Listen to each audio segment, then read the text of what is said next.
tous. Je vois qu'on est très très nombreux ici. Bravo au Cercle des économistes, bravo à Jean-Hervé Lorenzi.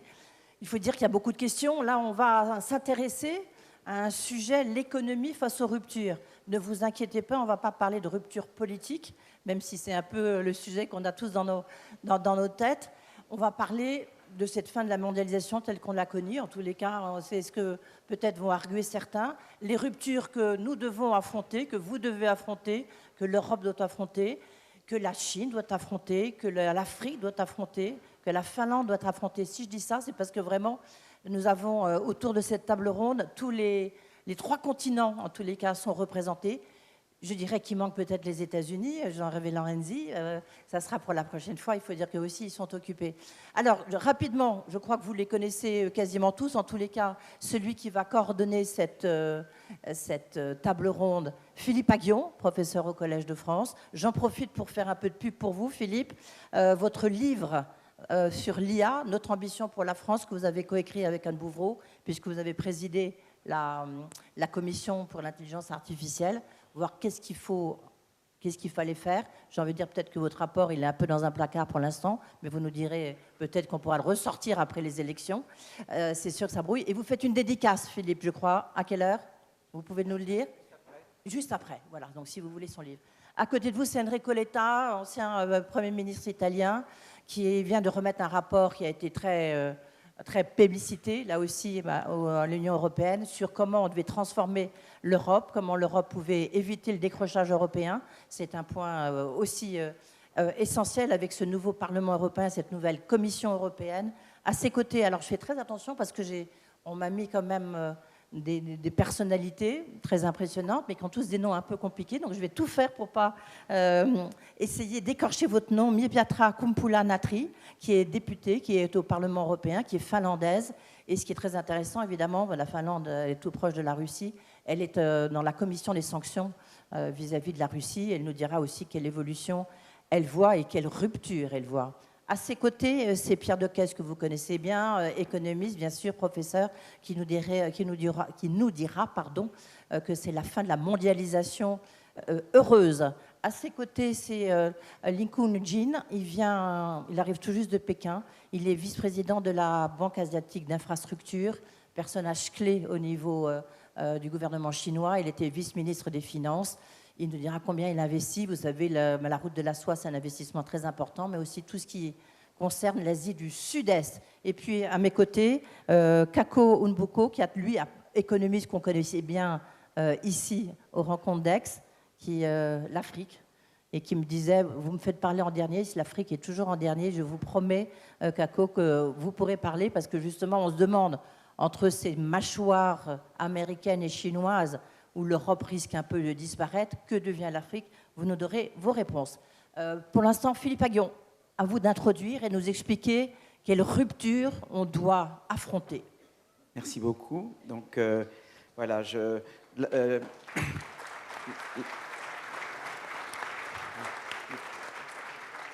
la France se trouve à la veille d'une échéance électorale majeure qui va déterminer son avenir durablement et le rôle qu'elle peut jouer en Europe et dans le monde, alors que le monde fait face à des défis, le défi de la révolution technologique, de l'intelligence artificielle, le défi du changement climatique, le défi des guerres, la guerre reprend en Europe, et c'est des défis majeurs, et ce qui va se passer dans 2 jours va déterminer si la France est capable ou pas de jouer son rôle pour relever ces défis. Donc c'est un moment particulièrement dramatique dans l'histoire de France qui se joue en ce moment. Je vais me concentrer un peu sur la question du décrochage européen et français en matière d'innovation de rupture. L'Europe et la France demeurent à la traîne dans les technologies de pointe et les industries high-tech et dans l'innovation de rupture par rapport aux États-Unis. Et même maintenant, la Chine est en train de prendre le pas sur l'Europe et la France. Et la croissance de notre productivité décroche par rapport à celle des États-Unis.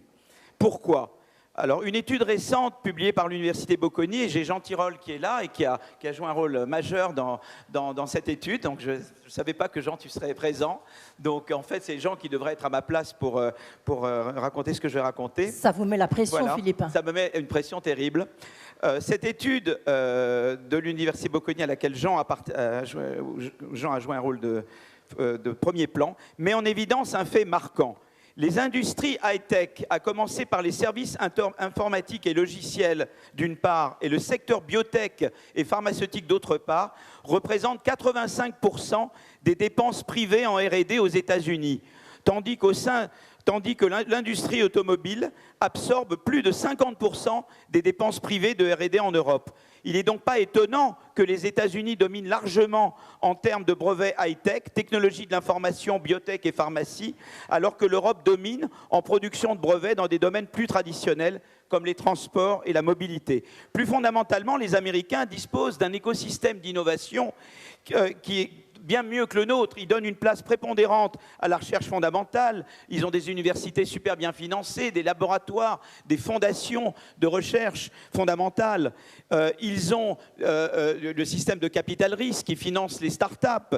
Ils ont les investisseurs institutionnels, fonds de pension, fonds mutuels qui financent l'innovation dans les grandes entreprises. Ils ont un puissant réseau et en fait, nous n'avons rien de tout ça en Europe. Alors, ils ont en plus un puissant outil de politique industrielle qui contribue encore davantage à garantir leur leadership dans les technologies de l'information et la biotech. C'est les Advanced Research Project Agency. Et la première agence de ce type, ça a été la Defense Advanced Research Project Agency, qu'on appelle DARPA.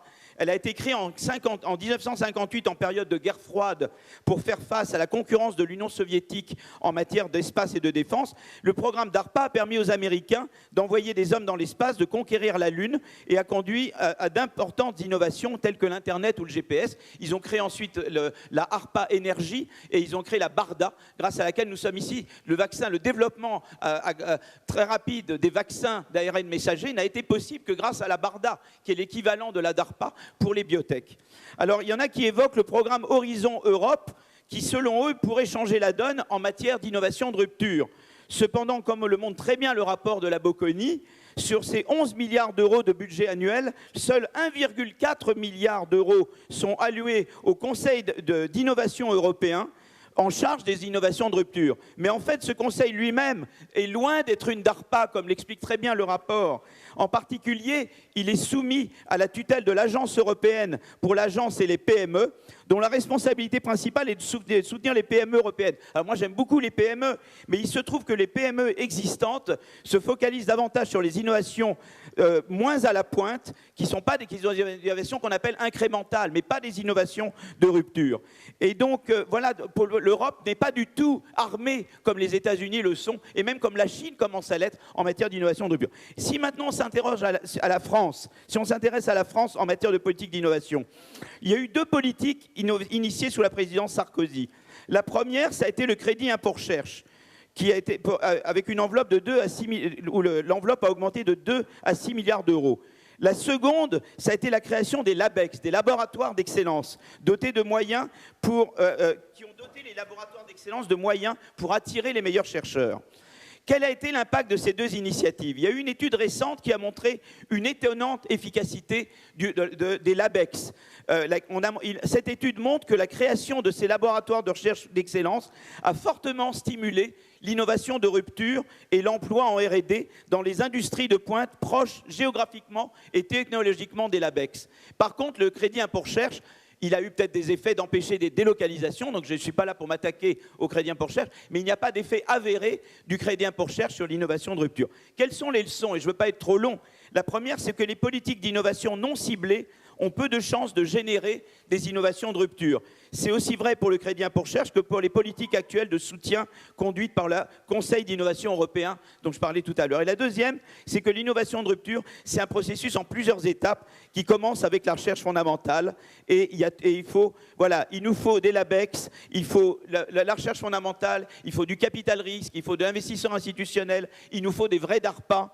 Et face à la Chine et aux États-Unis, qui tous deux développent des politiques industrielles et d'innovation très agressives, eh bien l'Europe et la France doivent réagir, repenser Maastricht, repenser l'articulation entre politique de concurrence et politique industrielle, donner davantage de latitude aux pays membres pour financer la recherche fondamentale, Créer un marché financier européen intégré, articulé autour d'une union bancaire et d'une union des marchés de capitaux pour pousser les innovations de rupture.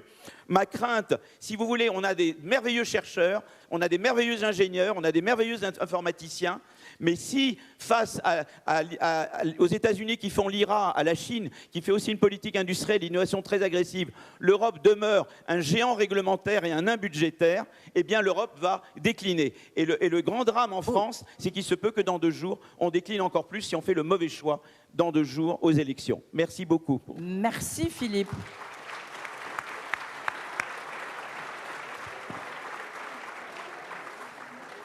Heureusement qu'il y a Enrico Letta qui va peut-être expliquer que dans son rapport, il répond à toutes ces lacunes de l'Europe et de la France, parce que ce que vous avez dressé comme paysage est quand même assez inquiétant, Philippe. Enrico Letta, je disais, vous avez remis en avril un rapport sur la compétitivité de l'Europe, comment booster le marché intérieur avec des secteurs de pointe, il y a l'énergie, il y a la télécom, mais est-ce que vous répondez à cet objectif de l'innovation de rupture? Premièrement, merci, je suis ravi d'être là. Faites-moi commencer avec une petite note de tristesse, c'est-à-dire la dernière fois que j'étais là avec Philippe Martin, un grand ami à nous tous, un grand ami du cercle des rencontres d'Aix. Faites-moi dire comment je suis triste aujourd'hui d'être là sans lui.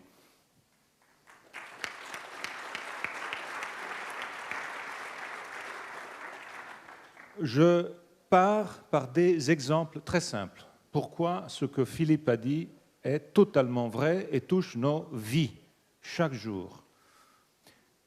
Le rapport qu'on m'a demandé d'écrire au niveau européen est un rapport qui demandait de visiter toute l'Europe. J'en ai parlé avec Jean Hervé quand on s'est vu récemment. Je lui ai raconté cette histoire qui raconte le décrochage européen. Le fait qu'on est tous avec nos drapeaux nationaux. On n'a pas compris que nos drapeaux nationaux sont trop petits dans le monde d'aujourd'hui, dans lequel la Chine et l'Inde, ensemble, quand on a construit le marché unique, étaient le 4% de l'économie mondiale. Aujourd'hui, ils sont devenus le 25%. Et nous, on reste avec nos drapeaux nationaux. Petit exemple, je décide d'écrire ce rapport en visitant tous les 27 pays. Dans mon pays, pour visiter mon pays, et j'espère que vous allez le faire pendant vos vacances, venez en Italie faire les vacances, vous le faites avec le train haute vitesse, le Frecciarossa. J'ai habité pendant 8 ans en France, j'ai voyagé en France avec le TGV. En Espagne, la même chose, en Allemagne, la même chose. J'ai pensé, je vais faire le tour d'Europe avec le train haute vitesse. On est le continent le plus petit au monde. On a décidé de devenir vert, donc c'est le train haute vitesse. Eh bien, c'est impossible de voyager en Europe en connectant les capitales européennes avec le train haute vitesse. Pourquoi? Parce que chaque pays a développé à son intérieur le réseau de l'haute vitesse. L'haute vitesse s'arrête à la frontière. Il n'y a que Paris-Bruxelles. Petit exemple de qu'est-ce que ça veut dire une fragmentation qui empêche une compétitivité européenne. Parce que la même chose, c'est sur l'énergie, la même chose, c'est sur les télécoms et sur le reste. Et surtout sur les services financiers. Parce qu'on a tous notre drapeau national. Et quelle est la conséquence d'avoir tous un drapeau national sur notre marché financier? C'est de ne pas avoir un grand marché financier européen. Et tout ça fait jouir Wall Street d'un côté et fait jouir les Chinois de l'autre côté. Et l'innovation et la rupture nous demandent tout de suite qu'est-ce qu'on peut faire en termes d'investissement, de prise de risque. Eh bien, l'investissement et la prise de risque a besoin tout de suite d'un marché financier qui soit capable de faire ça. Ce qui n'est pas le cas en Europe. On a un marché financier totalement fragmenté. Donc, premier but de mon rapport, c'est ça. J'ai écrit un roadmap, une feuille de route dans laquelle je dis il faut arriver à un marché unique des services financiers, mais avec un changement. Et ça, c'est la petite suggestion que je vais faire à la Première ministre ou au Premier ministre qui va sortir lundi, et que j'espère va être quelqu'un qui va reprendre ces sujets. La question essentielle est la suivante. Pourquoi on n'a pas fait jusqu'à maintenant un marché des services financiers européens? Pour deux raisons simples. La première, parce que pour intégrer, il faut surmonter des obstacles, parce que l'inertie va vers le national sur ce sujet, et on ne l'a pas fait pour une raison très simple. Et la raison très simple est la suivante. Le marché financier a besoin d'une poussée, la poussée à arriver à se mettre ensemble, et cette poussée à se mettre ensemble au niveau européen a besoin de leadership politique, de quelqu'un qui dise « il faut faire les marchés financiers européens ». Mais trouvez-moi un leader politique qui soit capable aujourd'hui de mettre son visage à côté d'une proposition d'intégration des marchés financiers. Les gens pensent, ça c'est pas pour moi, ça c'est pour les banquiers. Ça ne me donne rien à moi, avoir les marchés financiers intégrés. Donc, quel est le point essentiel? Le point essentiel est qu'il faut faire l'intégration des marchés de capitaux pour pouvoir financer la transition verte, juste et digitale, qui est le vrai sujet qu'on a devant nous. Donc, la proposition que je fais, et je reviens sur ce que Philippe disait, c'est que intégrer les marchés des capitaux nous donne la possibilité d'avoir de l'argent privé. Pourquoi? Parce qu'aujourd'hui, l'argent privé européen s'en va aux États-Unis.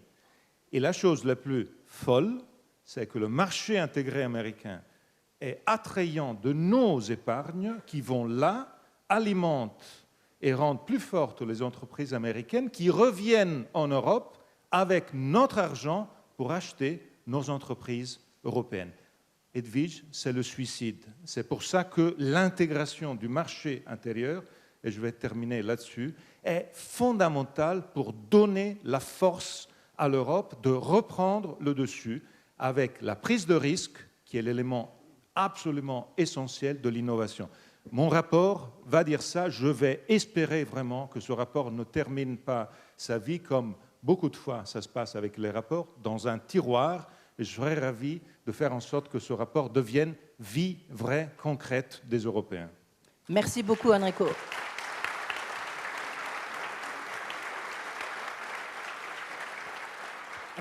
Reste maintenant quand même à convaincre les opinions publiques. Hein. C'est souvent un peu le problème. Si nous, ici, je pense que beaucoup de gens sont convaincus, je pense que dans le public, c'est loin d'être le cas. Miepiatra Kumpula-Natri, vous êtes donc, je le disais, député au Parlement européen, mais vous allez retourner en Finlande, vous êtes social-démocrate. Vous faites partie de cette commission sur les sanctions de la Russie. Vous, les ruptures, vous les vivez à double titre au Parlement européen et évidemment en Finlande face à cette guerre des Russes contre l'Ukraine, avec les conséquences que ça a entraîné pour nous tous, mais surtout pour votre pays. Merci. Je m'excuse pour ne parler pas en français, mais en anglais. Merci beaucoup pour cette invitation. Je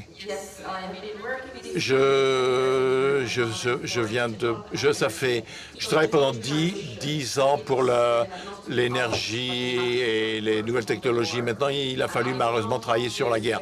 Je ne voulais pas dire que cette économie de guerre, bien sûr, est un véritable défi, mais nous devons agir face à la Russie. Quand je parle aux économistes, quel est le prix, en fait, du plan B? Quel serait le prix du plan B? L'Ukraine va perdre la guerre. Donc, ceci va changer encore plus. Notre sécurité a déjà changé. Nous ne pouvons pas faire confiance à l'ordre international. On ne peut pas faire confiance à l'accord international que nous avons après la Russie et l'Ukraine totalement. Donc, c'est véritablement, et ça doit être quelque chose sur tous les nouveaux, ça doit faire partie des nouvelles statuts. Les morts des civils continuent. Donc, en termes économiques, où on a ici tellement de gens avec la plus grande connaissance, le plan B est plus coûteux. Donc, quel est le bien public? Qu'est-ce qu'il faut financer ensemble avec l'argent public? Est-ce qu'il peut y avoir une Europe ici, donc, qui va apporter son soutien à l'Ukraine ici? Parce que si ce n'est pas le cas, il y aura véritablement beaucoup de pertes de sécurité à la frontière. Et la frontière, vous savez, c'est l'Union européenne. Donc, je pense que ce n'est pas...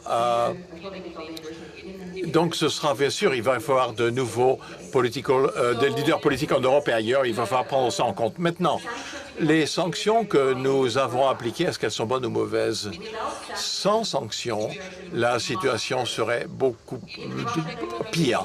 Même l'économie russe est en croissance, mais elle croirait 5 000 fois plus sans sanctions. Ils auraient un accès beaucoup plus, j'aurais plus facilement accès aux équipements militaires.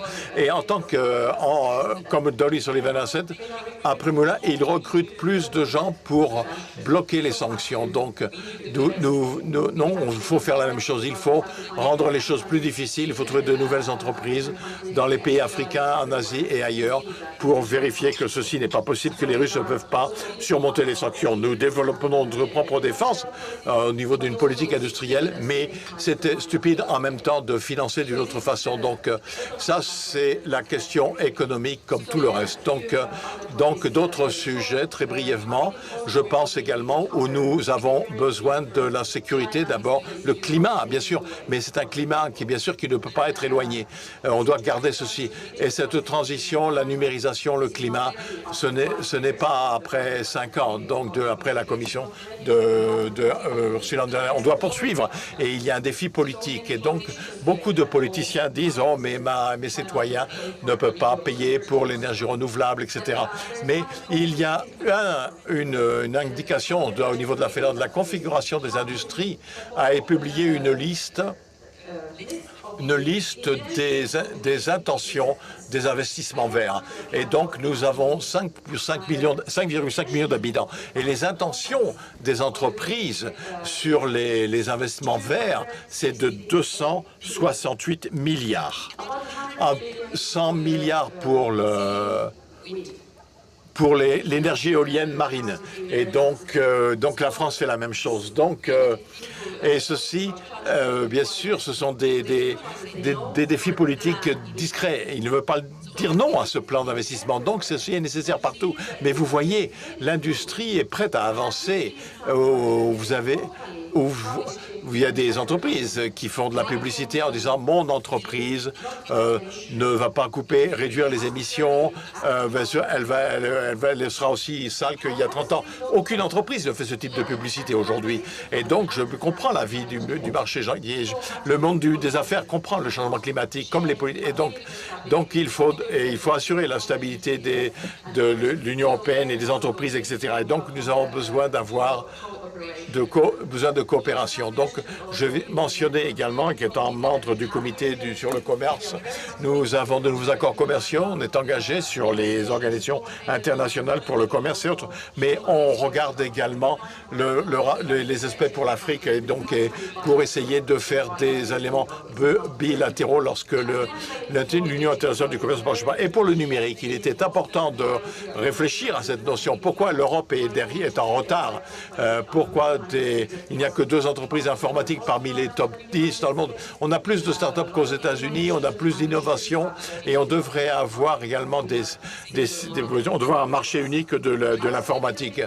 J'ai été un peu déçu lorsque j'ai vu que nous avons ces fonds de reprise, 150 millions d'euros, mais je n'ai pas 20% doit être investi dans le numérique. Où sont les résultats? Chaque pays a fait un peu de numérisation toute seule dans son coin. La FELED a numérisé les chemins de fer en même temps. Nous laissons des compagnies de côté. Mais on a fait une numérisation normale. Il faut se regrouper, travailler ensemble pour arriver à une numérisation qui est stratégique et il faut que l'Europe fasse ça.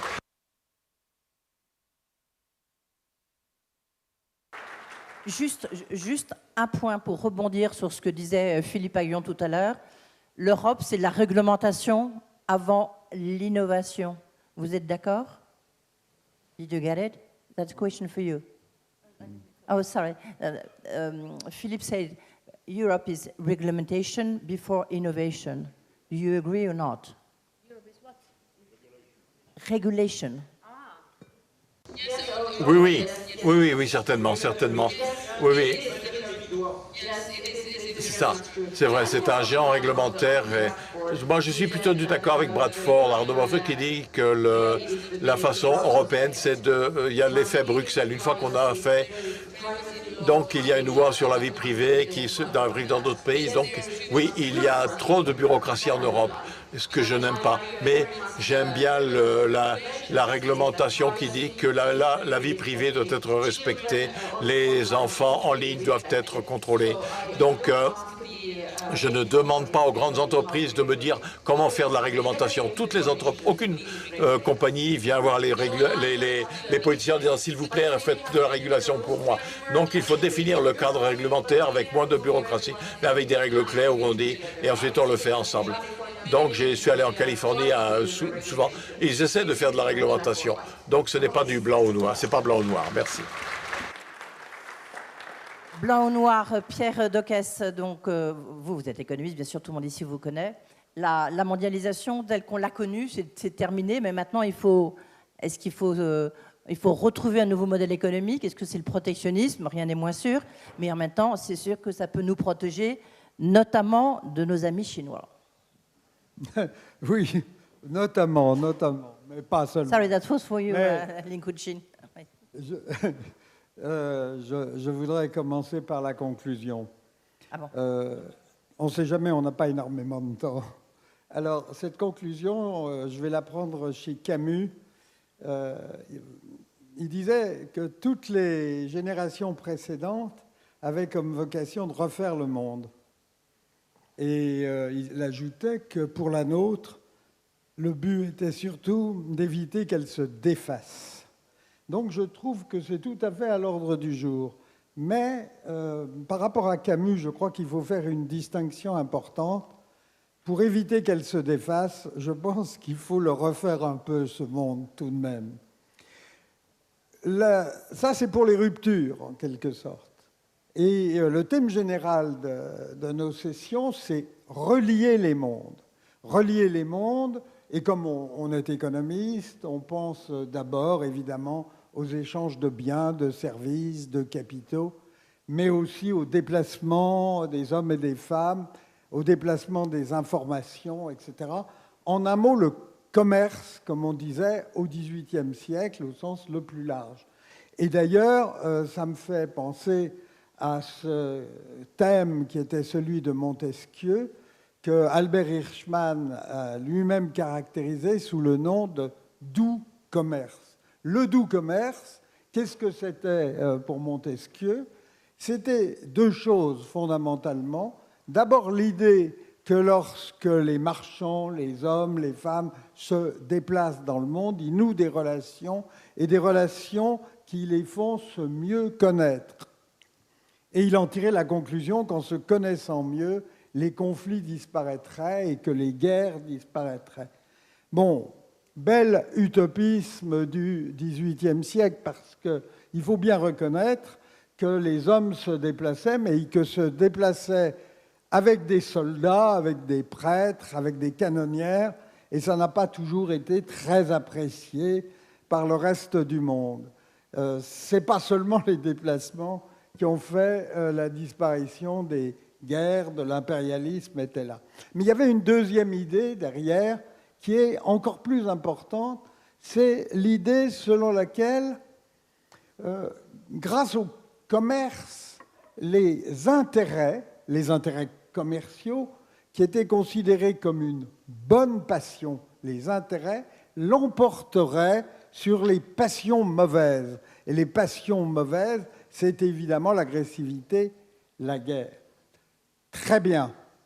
Là aussi, il y a une part d'utopisme, parce que pour que les intérêts puissent l'emporter sur les passions mauvaises, et on voit aujourd'hui combien les passions mauvaises se déchaînent hors de France, dans le monde, et en France, on voit bien qu'il faut que, pour que les intérêts s'imposent, il faut qu'ils soient partagés. Ça nous amène effectivement à la mondialisation. La mondialisation, on a parlé de mondialisation heureuse, c'est vrai que globalement, pour l'ensemble de la planète, beaucoup d'humains ont réussi à se sortir de l'extrême pauvreté, où des pays se sont développés, etc. On sait très bien ça. Mais il y a eu, tout le monde le sait, il y a eu des perdants, des pays, des régions, des secteurs, avec la désindustrialisation massive, des catégories sociales, voire des classes sociales. Et comme le disait il y a déjà près de 25 ans, c'est extraordinaire d'ailleurs quand on y pense, Danny Roderick, la mondialisation est allée trop loin. Il le disait il y a 25 ans, on le sentait, mais c'était encore très léger. Aujourd'hui, indiscutablement, on voit que l'accentuation de ce sentiment de perte, pas nécessairement d'une perte d'ailleurs, mais un sentiment aigu de perte, a comme des conséquences extraordinairement dangereuses. Il y a eu un débat entre Danny Roderick et Paul Krugman. Parce que Paul Krugman, quand il lisait le livre de Roderick, et son idée que la mondialisation était allée trop loin et qu'il fallait en quelque sorte mettre du sable dans les rouages et faire un peu de protectionnisme intelligent, Krugman lui a répondu dans une lettre en lui disant « Tu donnes des armes aux barbares ». Quels étaient ces barbares? Les barbares, c'était les populistes nationalistes, c'est-à-dire la droite ou la droite extrême. Bon, indéniablement, quand on voit l'évolution du monde, aux États-Unis et ailleurs, les barbares se sont considérablement développés. Je vais bientôt... Une minute. Voilà, une minute. Justement, sur les barbares, c'est très bien. Mais quelles étaient les armes qui, finalement, donnaient des armes aux barbares? Eh bien, très largement, c'était le fait que la mondialisation allait trop loin. C'était plutôt ce fait-là que la mondialisation extrême, poussée aux extrêmes, avait des conséquences dangereuses, pernicieuses, voire mortifères sur nombre de pays et de catégories sociales qui ont donné et qui ont permis l'émergence des barbares. Donc, effectivement, il faut que le monde ne se défasse pas, mais il y a beaucoup de choses à refaire quand même. Merci beaucoup. Oui, ça c'est...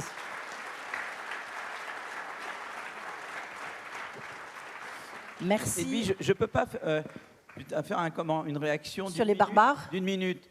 Parce que je voulais juste réagir. La mondialisation a quand même permis de réduire les inégalités globalement. Il y a eu des études qui l'ont montré. Ça a été un grand facteur de rattrapage.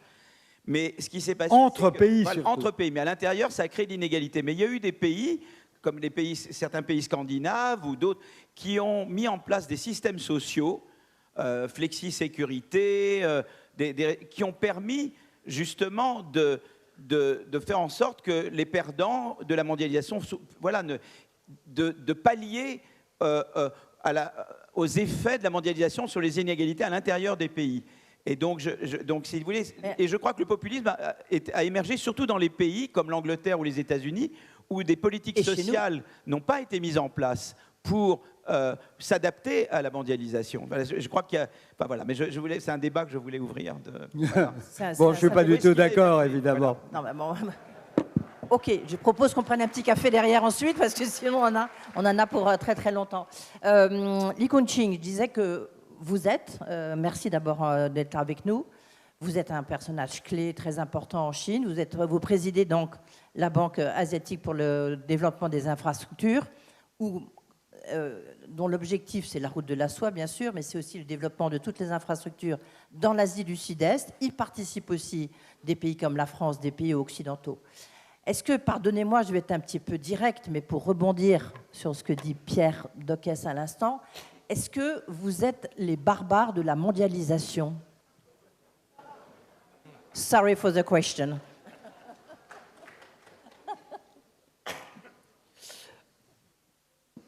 You can answer. Thank you. Merci beaucoup. puisque je ne parle le français bien. Pardon me. It's my great... C'est vraiment un honneur et un plaisir pour moi d'être ici aux rencontres économiques à Aix-en-Provence.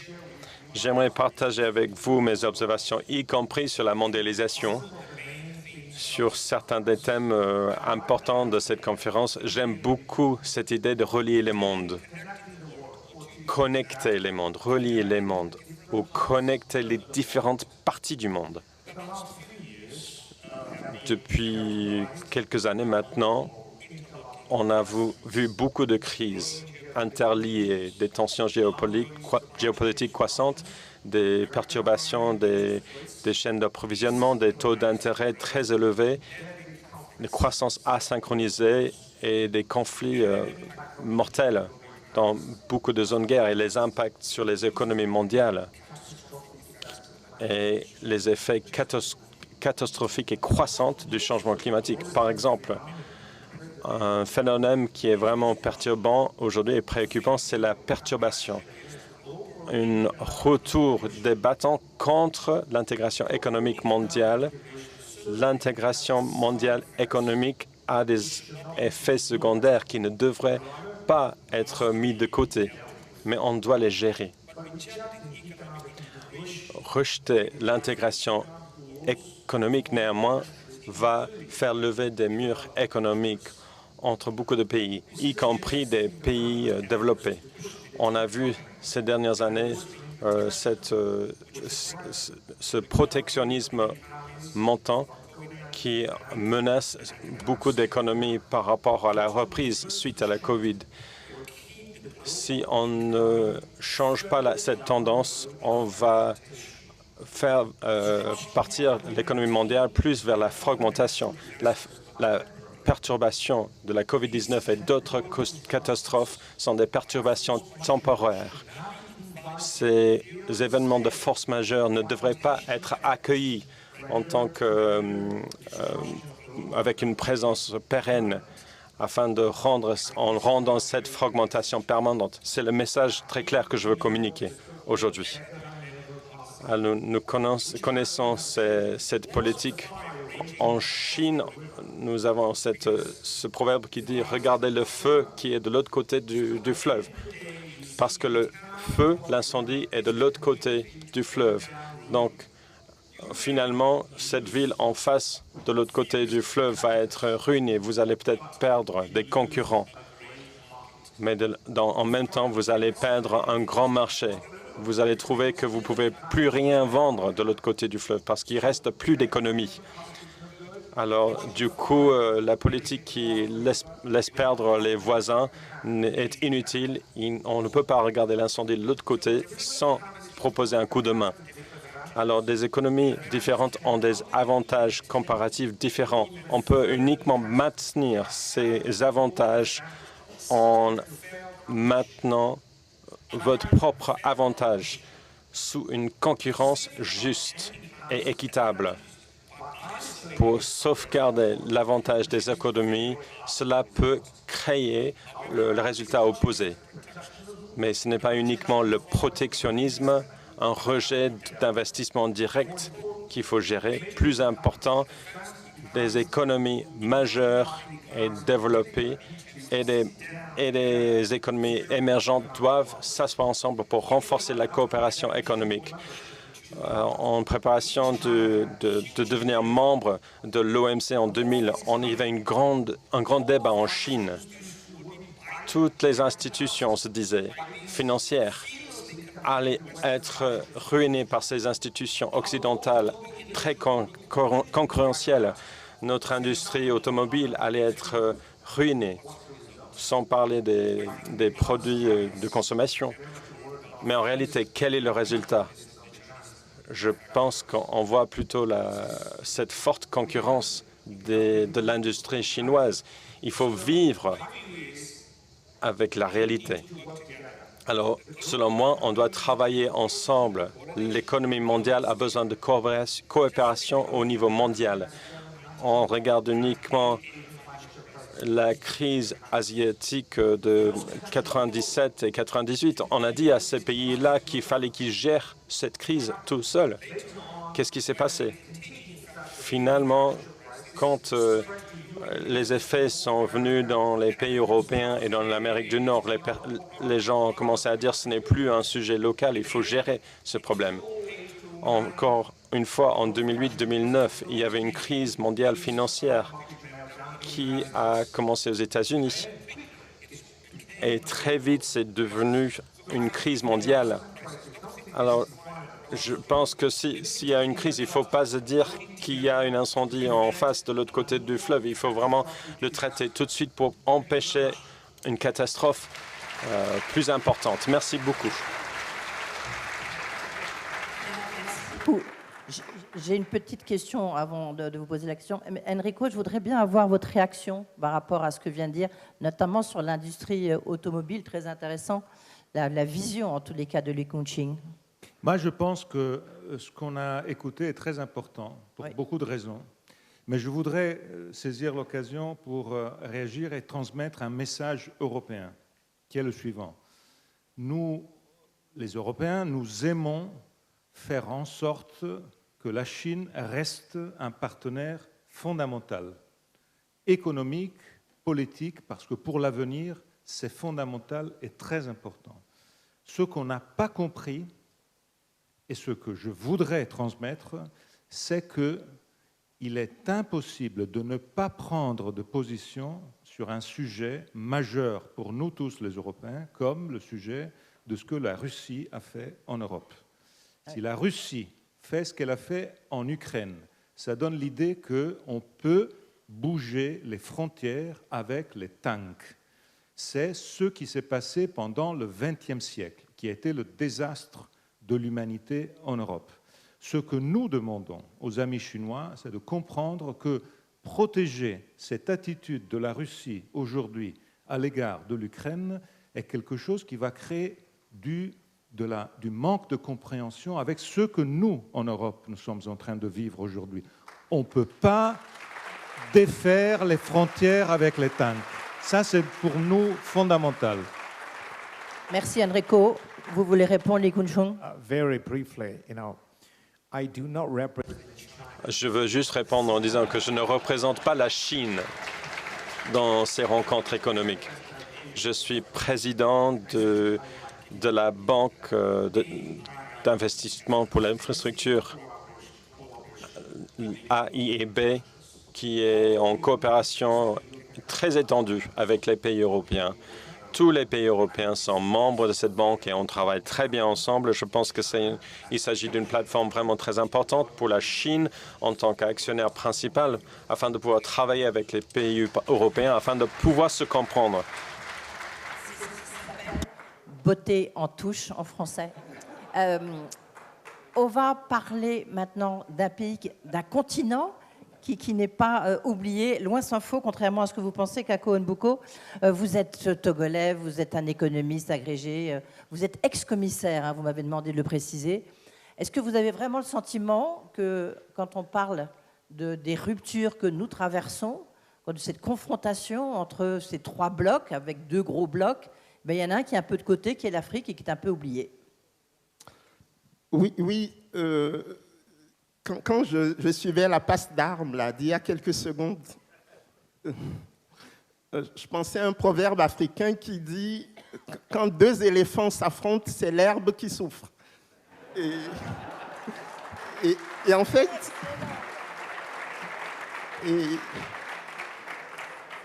Et en fait, l'herbe, c'est l'Afrique, en fait. Vous voyez?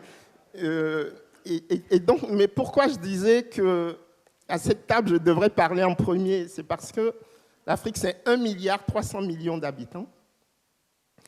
Une population qui double tous les 25 ans. Donc, en 2050, un Africain, en fait, un habitant de la planète sur 4 sera africain. Et c'est pour ça qu'il y a une urgence africaine, en fait. Et je voudrais dire deux séries de choses pour alimenter notre discussion. D'abord, les principaux chocs que nous subissons. Il y en a 4, et après quelques pistes de solutions. Le premier choc, c'est vraiment le choc que nous importons du reste du monde, notamment de la guerre russo-ukrainienne, on vient d'en parler. Il faut savoir que l'an dernier, sur la potasse. La potasse, c'est un engrais très important. Nous sommes passés en 6 mois de $200 la tonne à $840 la tonne. Ça veut dire qu'il n'y a aucun budget d'aucun État africain capable de subventionner de tels niveaux de prix. Donc ça, c'est un choc majeur qui fait suite au choc de la pandémie et qui précède le choc du conflit israélo-palestinien, avec tout ce qui se passe autour du canal de Suez et autres. Donc on a une inflation africaine qui est une inflation importée. Deuxième choc, c'est le choc climatique. Il faut savoir qu'on a une addition de sécheresse et d'inondations qui rend pratiquement impossible la prévisibilité des récoltes africaines. Or, vous savez, l'économie africaine, c'est une économie rurale pour l'essentiel. Okay. Troisième choc, c'est le choc sécuritaire. Moi, je vis au Burkina Faso. Il faut savoir qu'un pays comme le Burkina a perdu à peu près la moitié de son territoire du fait de la montée du djihadisme. Ce qui fait qu'on parle d'États qui n'en sont plus vraiment, avec toutes les implications en termes d'impossibilité de mise en place de politiques publiques. Dans des États comme ceux-là, vous avez pratiquement le tiers de la population qui sont des déplacés internes, vous voyez, avec les problèmes de scolarisation que ça pose. Donc on a quand même, autour de la question sécuritaire, un problème fondamental. Et enfin, quatrième choc que j'observe, ce sont les chocs politiques. L'Afrique a retrouvé malheureusement une recrudescence des coups d'État, à tel point qu'on se pose la question aujourd'hui du modèle idoine de pilotage des sociétés. Il y a un débat autour du retour des régimes illibéraux, okay? Alors que dans les années 90, on a tous pensé qu'on avait le modèle démocratique qui pouvait s'imposer partout, notamment en Afrique.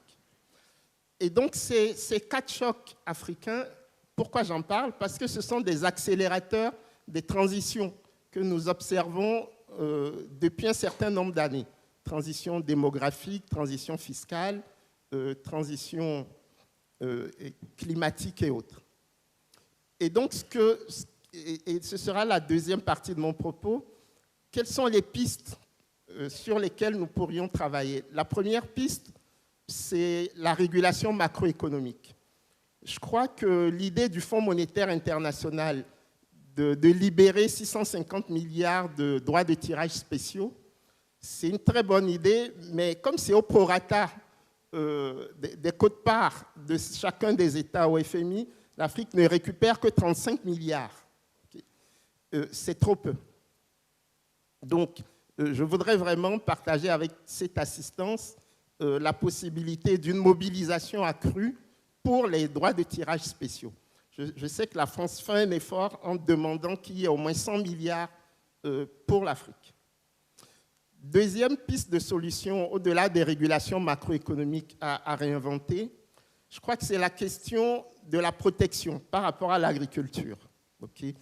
Il faut savoir que quand un producteur de riz en Louisiane aux États-Unis travaille pendant 1 heure, il produit 400 fois plus qu'un producteur de riz sénégalais qui travaille pendant 1 heure. Sauf qu'il n'a pas 400 fois plus de coûts de production. Il en a moins. Donc lui, il peut faire des économies d'échelle. Donc quand vous mettez ces 2 producteurs sur le même marché, le producteur sénégalais disparaît.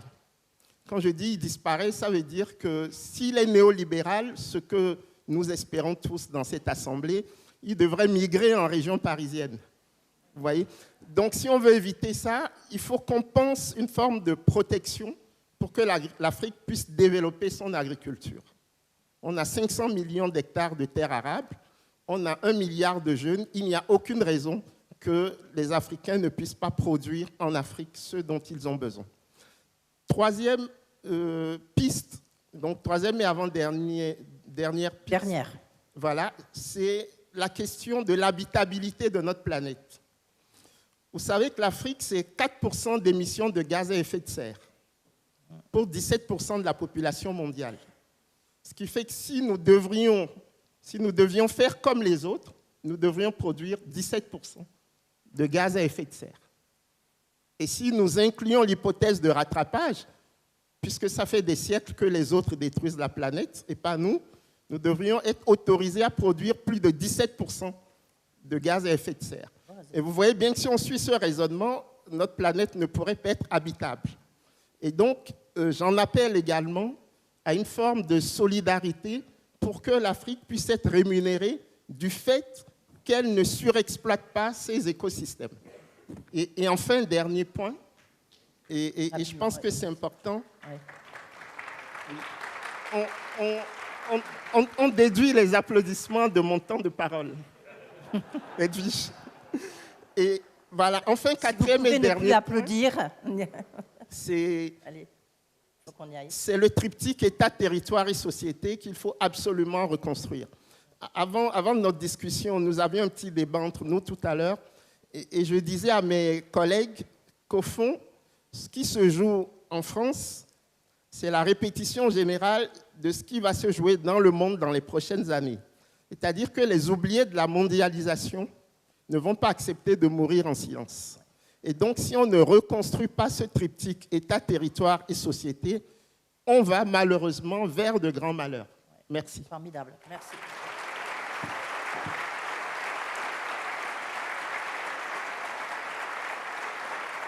Il nous reste 2 minutes. Chacun, un mot, relier le monde, votre solution, un mot, enfin une phrase. Philippe, vous commencez. Une phrase. Vous terminez. Ok, ça vous permet de... Alors, Enrico Letta. Ma phrase est très simple. En Europe, je parle de l'Europe, relier, réconcilier aujourd'hui, ça veut dire agir. L'inertie va faire en sorte que notre fragmentation va nous amener au déclin. Il faut, et faites-moi le dire en tant que non-français qui aime ce pays, c'est dans vos mains, dimanche prochain, de faire en sorte que cette action soit une action positive pour la France et pour l'Europe. Mié Patra, one word, well, Yeah. 2 words. 2 mots. Les marchés internes. Je pense que c'est bien de voir comment intégrer. Il y a beaucoup à faire au niveau local. La comparaison avec les États-Unis prend beaucoup de place, mais si on fait une comparaison par habitant, on n'est pas vraiment très en recul par rapport au changement. Mais aujourd'hui, on ne veut plus accueillir des personnes qui viennent de l'extérieur, alors que ça pourrait être bien pour notre économie. Donc c'est un vrai défi, il faut être plus courageux. Vraiment une phrase.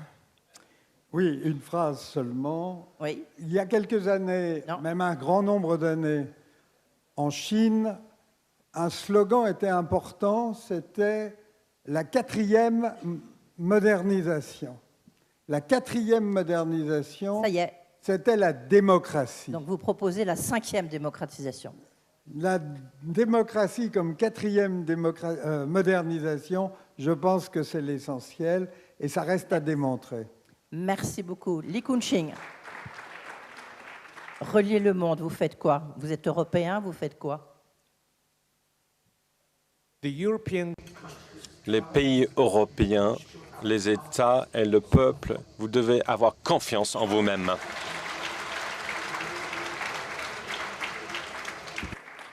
Kakoum, même si vous avez eu des mots tellement forts qu'on a presque envie de rester dessus, si vous avez un mot, un autre proverbe africain, tellement formidable, ça va rester le grand mot de cette matinée. Non, plus de proverbes africains. Mais j'en appelle à ce que Bertrand Badi appelle une solidarité rationnelle. C'est-à-dire que si on n'aide pas l'Afrique pour des raisons éthiques, il faut l'aider pour qu'on puisse s'aider nous-mêmes pour une meilleure habitabilité dans notre planète. Merci. Je fais la dernière peut-être.